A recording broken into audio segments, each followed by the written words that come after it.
দুর্নীতি ও তোলাবাজির অভিযোগ তুলে এলাকাবাসী এবং বিজেপি কর্মী সমর্থকেরা গোটা এলাকা ঘোরালো তৃণমূল কাউন্সিলর এবং তার স্বামীকে। নির্বাচনী পালা বদলের পর গোটা রাজ্য জুড়ে কোথাও না কোথাও তৃণমূলের নেতা কর্মীদের বিভিন্ন অভিযোগে এলাকায় ঘোরানোর খবর উঠে আসছে। কোথাও মাথায় দড়ি বেঁধে, আবার কোথাও তৃণমূল নেতাদের লক্ষ্য করে ডিম ছোড়া হচ্ছে। এমনকি পুলিশের জালে গ্রেপ্তার করা হয়েছে একাধিক তৃণমূল নেতা থেকে শুরু করে মন্ত্রীরা। সেই পরিস্থিতিতে দাঁড়িয়ে নদিয়া তার ব্যতিক্রম নয়। নদিয়াতে প্রাক্তন মন্ত্রী থেকে শুরু করে একাধিক তৃণমূল নেতা গ্রেপ্তার হয়েছে। এবার শান্তি পৌরসভার 2 নম্বর ওয়ার্ডে তৃণমূলের কাউন্সিলর পুষ্পা দাস এবং তার স্বামী সত্য দাসকে গোটা এলাকা ঘোরালো বিজেপি সমর্থক এবং এলাকাবাসীরা। অভিযোগ, সরকারি বিভিন্ন প্রকল্প থেকে শুরু করে উন্নয়ন প্রকল্পে পক্ষপাতিত্ব করেছেন ওই তৃণমূল কাউন্সিলর। এমনকি নিজের নামে একাধিক সরকারি বাড়ি আত্মসাৎ করেছেন। আরও একাধিক অভিযোগ তুলে দিন কাউন্সিলর পুষ্পা দাস এবং তার স্বামী। গোটা এলাকা ঘোরানো এবং কোনো কোনো রাস্তা খারাপ হয়েছে সেগুলি দেখানো হলো।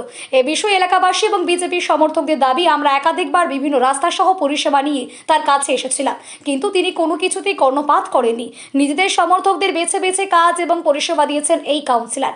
এবারে হয় তিনি পদত্যাগ করুন, না হলে অবিলম্বেই আমাদের যে দাবি রয়েছে সেগুলো পূরণ করুক। তবে এই বিষয়ে কাউন্সিলর পুষ্পা দাসকে জিজ্ঞাসা করা হলে তিনি বলেন, আমি যথেষ্ট উন্নয়ন করেছি, তবে কিছু কিছু রাস্তা বাকি রয়েছে।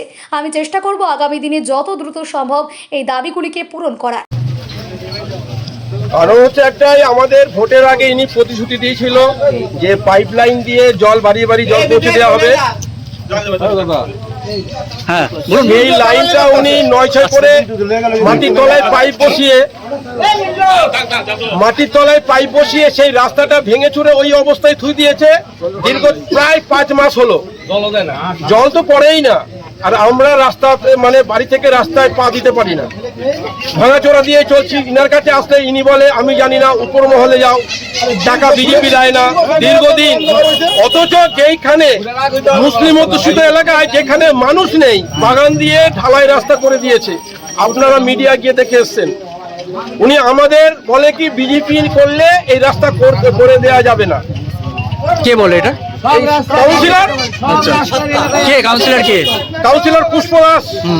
আর ওনার স্বামীর নাম? ওনার স্বামীর নাম সত্যরঞ্জন। মানে দেখাশোনা কাজ সব উনিই করতেন? হ্যাঁ, উনি করতেন। আচ্ছা, পুষ্পা দাস। ওনাকে আপনারা জানিয়েছিলেন এর আগে? হ্যাঁ, কতবার?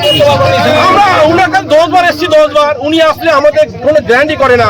উনি ওই পালিয়ে বেড়ায়, উনি এখানে বসে, চেম্বারে বসে না, ফোন করলে ফোন ধরে না।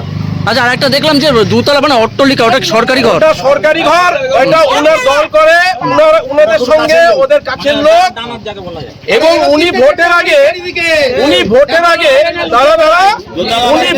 আগে আমাদের ওয়ার্ডের সাধারণ বিজেপি কর্মীদের বাইরে থেকে লোক এনে উনি আক্রমণ করেছেন। সেটা আপনারা ফোনেও দেখেছিলেন। আজকে কি করলেন? হ্যাঁ, আজকে কি করলেন? আজকে উনাকে বলা হয়েছে, উনি আমার বাড়িতে গিয়ে উনি বলে এসেছিল 1 সপ্তাহের মধ্যে আমার রাস্তাটা পথ চলার মতো করে দেবে।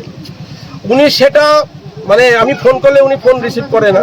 তারপরে উনি যায়ই না, আসলেই বলে, ওনার কাছে আসলেই উনি বলে, আমি জানি না, উপর মহলে যাও।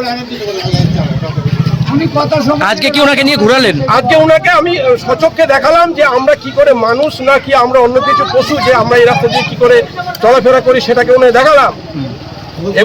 এবং যে রাস্তা দিয়ে মানুষ যায় না, শেয়ার হাটে, সেই রাস্তাগুলো উনি করে দিয়েছে। কোন দলের কাউন্সিলর উনি? উনি তৃণমূলের কাউন্সিলর। কত নম্বর ওয়ার্ড? এটা 2 নম্বর ওয়ার্ড। আপনার নাম? আমার নাম দিলীপ বিশ্বাস। আপনি কোন দলের? আমি কোন দলের বলতে আমি সাধারণ গ্রামবাসী।